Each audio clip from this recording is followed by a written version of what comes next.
ನಮಸ್ಕಾರ. ನಿಮ್ಮೆಲ್ಲರಿಗೂ ಸ್ವತಂತ್ರ ದಿನಾಚರಣೆಯ ಶುಭಾಶಯಗಳು. ಸ್ವತಂತ್ರ ದಿನಾಚರಣೆಯ ಸಂದರ್ಭದಲ್ಲಿ ನಾನಿವತ್ತು ನಿಮಗೆ ಹೇಳ್ತಾ ಇರೋ ಸ್ಟೋರಿ ಐಷಾರಾಮಿ ಬದುಕು ತ್ಯಜಿಸಿ ದೇಶಕ್ಕಾಗಿ ಜೀವನವನ್ನು ಮುಡಿಪಿಟ್ಟ ಮಹಿಳೆಯ ಬಗ್ಗೆ. ಅದು 1942ರ ಕಾಲದಲ್ಲಿ ರಹಸ್ಯವಾಗಿ ರೇಡಿಯೋ ಆರಂಭಿಸಿ ದೇಶಭಕ್ತಿ ಭಾವನೆಯನ್ನು ಹರಡುವಂತೆ ಮಾಡಿದ್ದ ಯುವ ನಾಯಕಿಯ ಬಗ್ಗೆ. ಆ ಯುವ ನಾಯಕಿಯ ಹೆಸರು ಉಷಾ ಮೆಹ್ತಾ. ಸ್ವತಂತ್ರದ ಘೋಷಣೆ ಕೂಗ್ತಾ ಇದ್ದ ಭಾರತೀಯರನ್ನ ಹತ್ತಿಕ್ಕೋದಕ್ಕೆ ಇಂಗ್ಲಿಷರು ಎಲ್ಲ ಪ್ರಯತ್ನಗಳನ್ನು ಮಾಡ್ತಿದ್ರು. ಜನರು ಒಂದ್ ಕಡೆ ಸೇರದಂತೆ ಇಂಗ್ಲಿಷರು ನಿರ್ಬಂಧ ಹಾಕಿದ್ರು. ಇದರಿಂದ ಹೋರಾಟಗಳು ಏನಾಗ್ತಾ ಇದೆ ಅಂತ ಎಲ್ಲರಿಗೂ ಗೊತ್ತಾಗ್ತಾ ಇರಲಿಲ್ಲ. ಹೋರಾಟಕ್ಕೆ ತೀವ್ರ ಹಿನ್ನಡೆ ಆಗ್ತಾ ಇತ್ತು.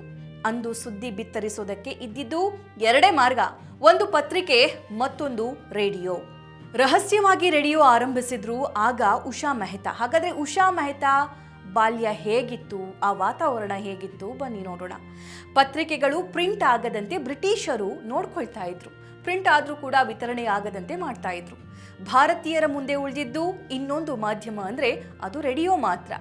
ಆದರೆ ಬ್ರಿಟಿಷರು ರೇಡಿಯೋ ಸಿಗ್ನಲ್ಗಳನ್ನು ತಡೆಯೋ ಕೆಲಸ ಮಾಡ್ತಾ ಇದ್ರು. ಉಷಾ ಮೆಹ್ತಾ ಮಾತ್ರ ರಹಸ್ಯವಾಗಿ ರೇಡಿಯೋ ನಡೆಸ್ತಾ ಇದ್ರು.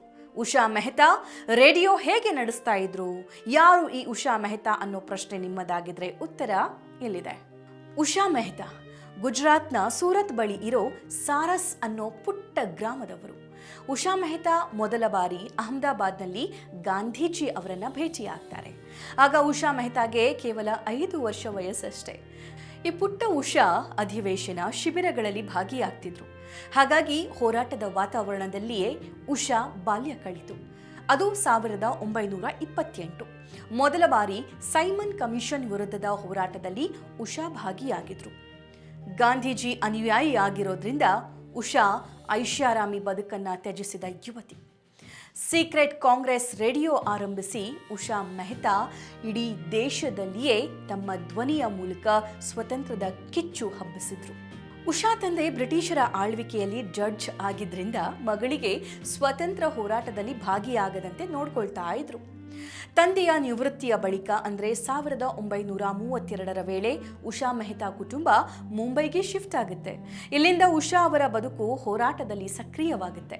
ಇಲ್ಲಿಂದ ಪತ್ರಿಕೆಗಳನ್ನು ರಹಸ್ಯವಾಗಿ ವಿತರಿಸೋದು, ಬ್ರಿಟಿಷರಿಂದ ಬಂಧನಕ್ಕೊಳಗಾದ ಹೋರಾಟಗಾರರನ್ನ ಭೇಟಿಯಾಗಿ ಮಾಹಿತಿಯನ್ನ ಸಂಗ್ರಹಿಸ್ತಾ ಇದ್ರು ಉಷಾ.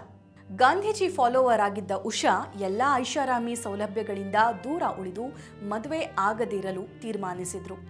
ಗಾಂಧಿ ಜೀವನ ಶೈಲಿಯನ್ನ ಅಳವಡಿಸಿಕೊಂಡ ಉಷಾ ಖಾದಿ ಬಟ್ಟೆಗಳನ್ನೇ ಧರಿಸೋದಕ್ಕೆ ಪ್ರಾರಂಭ ಮಾಡಿದ್ರು. 1942ರಲ್ಲಿ ಕ್ವಿಟ್ ಇಂಡಿಯಾ ಚಳುವಳಿಯಲ್ಲಿ ಭಾಗಿಯಾಗೋದಕ್ಕೆ ಓದೋದನ್ನೇ ನಿಲ್ಲಿಸಿದ್ರು. ಅದು ಆಗಸ್ಟ್ 14, 1942ರ ಸಮಯ. ಉಷಾ ಮೆಹ್ತಾ ತಮ್ಮ ಆಪ್ತರ ಜೊತೆ ಸೇರಿಕೊಂಡು ಸೀಕ್ರೆಟ್ ಕಾಂಗ್ರೆಸ್ ರೇಡಿಯೋ ಆರಂಭಿಸಿದ್ರು. ಆಗಸ್ಟ್ 27ಕ್ಕೆ ಈ ರೇಡಿಯೋ ಪ್ರಸಾರ ಶುರುವಾಯಿತು. ಈ ರೇಡಿಯೋದಲ್ಲಿ ಉಷಾ ಮೆಹ್ತಾ ಮೊದಲು ಹೇಳಿದ ಮಾತುಗಳು ಹೀಗಿದೆ. This is the Congress radio calling on 42.34 meters from somewhere in India. ಇದು ಕಾಂಗ್ರೆಸ್ ರೇಡಿಯೋ, ತರಂಗಾಂತರ 42.34 ಮೀಟರ್, ಭಾರತದ ಯಾವುದೋ ಒಂದು ಮೂಲೆಯಿಂದ. ಈ ಮೂಲಕ ರೇಡಿಯೋ ಕಾರ್ಯಕ್ರಮ ಎಲ್ಲಿಂದ ಪ್ರಸಾರವಾಗ್ತಾ ಇದೆ ಅನ್ನೋ ವಿಷಯವನ್ನ ಉಷಾ ರಹಸ್ಯವಾಗಿಟ್ಟಿದ್ರು. ಈ ರೇಡಿಯೋ ಮೂಲಕ ಗಣ್ಯರ ಭಾಷಣದ ಆಡಿಯೋಗಳನ್ನು ಪ್ಲೇ ಮಾಡ್ತಿದ್ರು.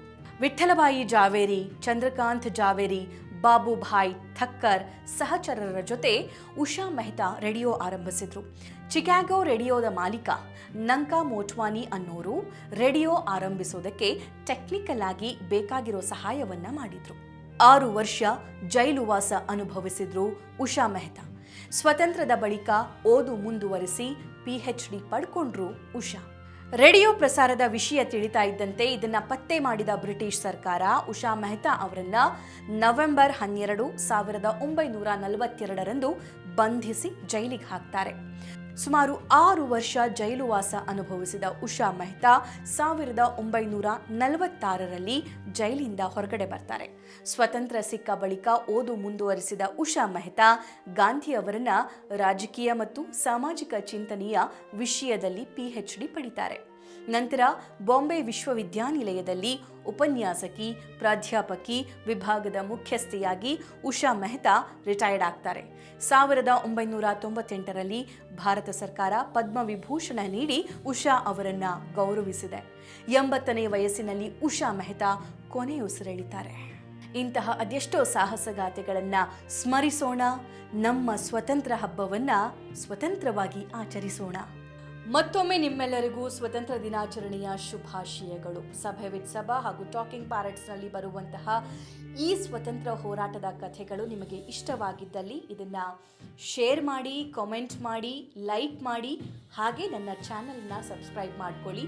ಡಿಮ್ಯಾಂಡ್ ಮಾಡಿ ನಿಮಗೆ ಯಾವ ಕಥೆ ಕೇಳಬೇಕು ಅಂತ ಅನಿಸುತ್ತೆ ಅನ್ನೋದ್ರ ಬಗ್ಗೆ.